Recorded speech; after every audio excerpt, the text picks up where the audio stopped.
Just having a high school diploma and dropping out of middle school might seem a bit questionable, huh? But there's a story behind it. No need to delve into details. Our past just took different turns. Alright, no need to phrase it so bluntly. I'm 33 now, happily married to David for a decade. Our little Betty, a first grader, completes our trio. Art has been my passion since childhood, and now it's my profession. And with another baby on the way, each day presents new challenges as my belly expands. Despite his packed schedule, David makes an effort to be home early. He goes above and beyond, even taking time off work to handle chores and childcare for me. Life has been smooth sailing for our little family until recently. We reside on the first floor of a towering apartment complex. It was just the other day, returning from a shopping trip, that I noticed a familiar face. It was Emma, a classmate from our middle school days. Our paths hadn't crossed since those days, apart from a brief reunion right after middle school. As she spotted me, Emma exclaimed, "Mary, you live here too?" "Yeah, what about you?" I replied. "Moving in today," she confirmed. It seemed Emma had just settled into the building. Her expression soured as she realized we were now neighbors. Can't believe I ended up in the same high-rise as a fellow dropout. It's surreal, really. You see, I didn't pursue further education after middle school for my own reasons, but I never shared that with Emma. The last time we spoke, she ridiculed me for my decision, and it seems nothing has changed. She's still looking down on me. Irritated, I listened as Emma went on. "So what floor are you on?" "First floor," I replied. Emma's face lit up with a smug grin. "First floor? Figures, considering you're a dropout. You'll have to come up to my place on the 35th floor sometime. Spectacular views, you know," she boasted. Emma revealed that she had been employed at a prominent corporation after college until the previous year. Now she aimed to launch her own venture, utilizing her high-rise apartment as both residence and office. "So essentially, I'll be the CEO. And you? Do you have a job?" Emma inquired, prompting me to explain my occupation. "Yeah, I work in the art industry," I began. Emma cut in, "Art? Like drawing? Is that even a job?" Feeling slighted, I retorted, "I've transformed my passion into a profession, and it's very much a legitimate career." Disregarding my response, Emma remarked, "Well, it must be convenient relying on household income. What's your target, like $900 a month?" I remained silent, lacking the energy to respond. It felt as though those of us who had dropped out lived in a completely different world compared to the elites like Emma. Just then, David and her daughter Betty, both dressed for work, approached. "Mom." "Oh, Mary, do you two know each other?" David asked, glancing between us. Emma glanced at David before hastily departing. "Is this your husband?" David asked me. Feeling insulted, I finally spoke up. "Why are you laughing? That's disrespectful." Emma remained unapologetic. "I wasn't laughing. He just fits the stereotype I'd expect from a dropout like you. A two-income family on the first floor. He probably doesn't earn much either." Emma's rudeness reached its limit for me. "How dare you speak about my husband that way? Apologize?" Emma laughed. "Apologize? Why should I? By the way, are you pregnant?" Finally noticing my pregnancy, Emma commented, "Yes, I see you're 7 months along. Must be the financial strain with another child on the way. Can you even afford to live here?" Fed up with Emma's snide remarks, I took hold of David and Betty and made my way home. Emma called out after us, "Feel free to visit the 35th floor for a better view anytime." But I brushed off her comment and entered our apartment. Throughout the day, I couldn't shake off my anger towards Emma. Why did she feel the need to say such hurtful things? That night, after Betty had fallen asleep, David asked me what had happened. I recounted the encounter with Emma, how she had mocked me for being a dropout and demeaned my work. David's face flushed with anger, his frustration seemingly surpassing my own. He was well aware of my past, including my decision to drop out of school, and had chosen to marry me with full acceptance of who I am. We mutually agreed to keep our distance from Emma, as our animosity towards her showed no signs of fading. Fortunately, we managed to avoid any encounters with her for a while. However, our respite was short-lived. In the span of a single day, we received a postcard inviting us to a school reunion. Despite my close ties with my middle school friends, I couldn't help but feel apprehensive about the possibility of encountering Emma and enduring her unwelcome remarks amidst the anticipated reunion with old friends.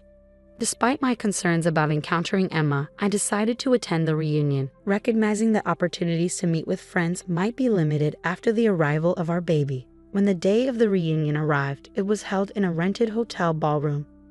Upon my arrival, I was warmly greeted by friends I hadn't seen in years, and we quickly fell into engaging conversation. It had been far too long since our last reunion, and there was much to catch up on. Our bond as a group remained strong over the years, transcending gender.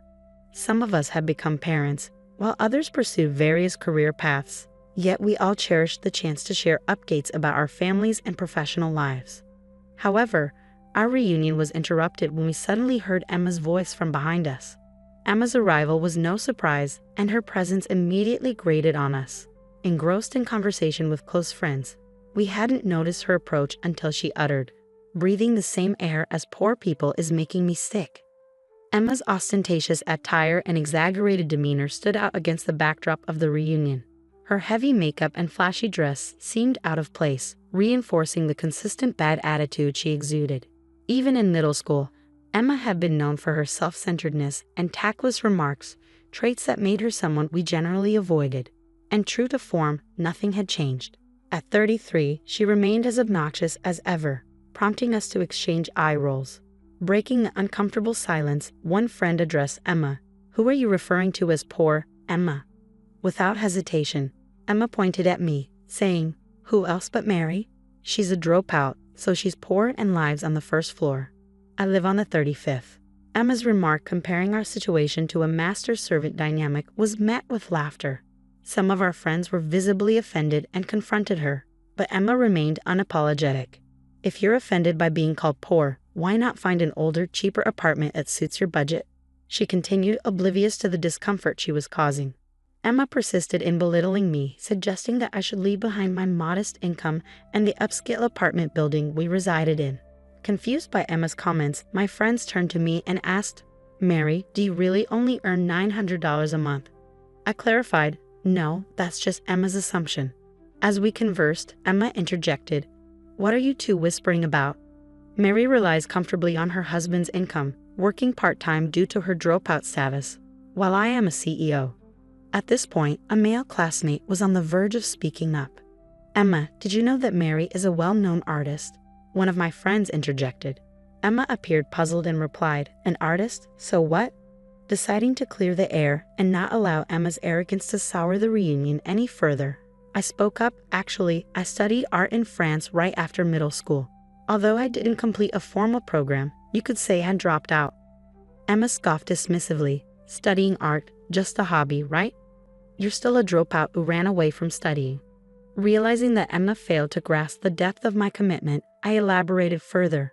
"I spent several years honing my skills, and now I manage an art gallery while also creating my own works.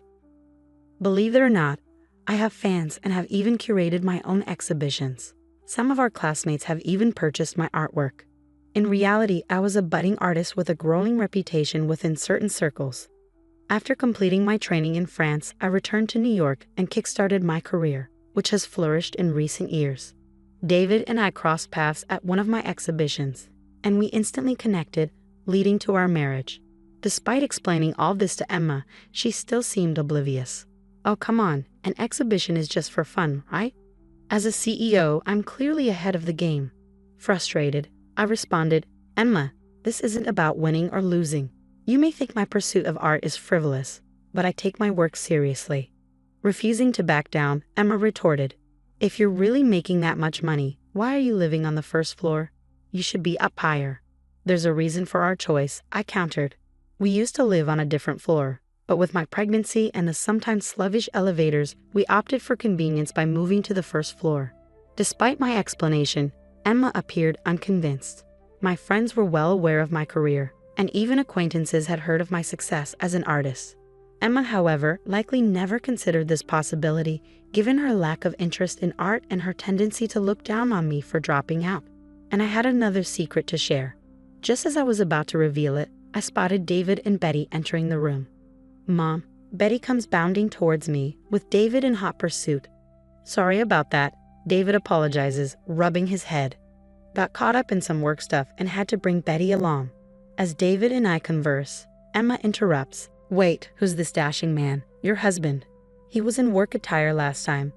Why the change to a suit? David does indeed look sharp today, catching Emma's attention. He begins to greet my friends, expressing gratitude. Thank you for always being so kind to my wife. She means the world to me. Is everything to your liking? Please don't hesitate to let us know if there's anything you need. Just as we were immersed in the conversation, the event organizer hurried over, expressing gratitude. Thank you for providing this wonderful venue free of charge. The food and drinks are exceptional. We truly appreciate it. The truth was, this hotel belonged to David's parents, and he had recently taken over as CEO. David had generously offered the venue for the reunion without any cost. Emma's expression shifted to a pale hue as she processed this information. Wait, you're the wife of a CEO? She had previously looked down on me as someone of lesser means, but here I was, an accomplished artist and the spouse of a CEO. Emma seemed visibly stunned. How did a dropout like you end up married to someone so affluent when someone like me, from an elite background, is still single? What did you do to achieve this? Emma's tone was laced with bitterness as she challenged me. Finally noticing Emma, David intervened. We've met before. I apologize for appearing in work clothes last time. I was assisting with a neighborhood cleanup, David explains. As the owner of the high-rise apartment, it's crucial to foster positive relationships within the community. Emma's complexion pales. Wait, you own that high-rise? She gasps. Your family owns it? In truth, David is the owner of the high-rise. His family boasts a long-standing wealth, spanning generations, with interests in hotel management and ownership of various properties. Our residence is situated within one of those properties, the very high-rise in question. Emma stood there, utterly stunned, unable to muster a response. David chimed in. Oh, and just so you know, we'd love to have you over to the penthouse sometime. The view is spectacular. You can even see the Empire State Building. Emma's shock deepened. The penthouse? But I thought you guys lived on the first floor. Hearing this, I decided to reveal the truth. As I mentioned earlier, I'm pregnant, so we've made the first floor our home too. Essentially, both the penthouse and the first floor belong to us. Emma was left speechless, her disbelief palpable. As I glanced around, I noticed our friends had fallen silent, attentively observing our conversation. Feeling like I had disrupted the reunion's vibe, I began making my way towards the exit, accompanied by David and Betty. Just as I was leaving, I overheard Emma muttering, "A dropout acting so arrogantly." I glanced at my daughter, knowing she probably caught wind of Emma's remark. What truly counts is what's on the inside. Never underestimate others, I reminded Betty. With a nod, Betty turned towards Emma and chirped, "Emma, if you keep making those faces, happiness might just slip away from you." The room erupted in laughter, instantly lightening the mood. However, Emma, now the butt of the joke, hastily fled the venue, her cheeks flushed with embarrassment. The reunion continued on a positive note, and I savored the remainder of the evening with my friends. Many of them had also experienced Emma's mistreatment in the past. So Betty's parting words brought a sense of relief to everyone. As months went by, we never crossed paths with Emma at the high-rise again. Then, one day, David returned home with news. Emma had finally vacated the luxury high-rise. Apparently, she had been evading rent payments for 3 months, as David explained. I even had to bring in a lawyer to serve her an eviction notice, David revealed. She disappeared almost overnight. I was stunned by this revelation. David went on to explain that Emma's rented space was left completely untouched, with furniture and clothes left behind. She had taken only her valuable possessions and computer, leaving everything else behind. Initially, I suspected something dubious, but soon after, a friend provided an update on Emma's situation. It turned out that Emma had been pretending to be a prosperous entrepreneur, but in truth, she was practically unemployed. With some savings from her corporate career, Emma managed to maintain a comfortable lifestyle for a time.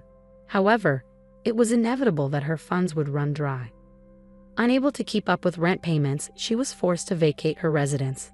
Lacking alternative accommodations, she left behind her furniture and belongings simply because she couldn't afford to dispose of them. Upon learning the truth, I felt a profound sense of disgust at how Emma continued to burden others until the very end. Even in her time of need, Emma's abrasive personality has left her without any friends or colleagues willing to lend a hand. She resides alone in a modest apartment, relying on part-time work to get by.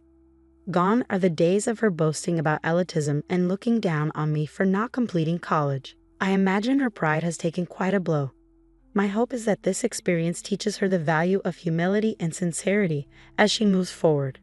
Meanwhile, I continue to relish in the simple joys of life, painting and cherishing moments with my daughter and husband. Our family of 3 shares a harmonious bond, and the anticipation of welcoming our 4th member, the baby on the way, fills me with joy. I am determined to do whatever it takes to safeguard the happiness of my loved ones.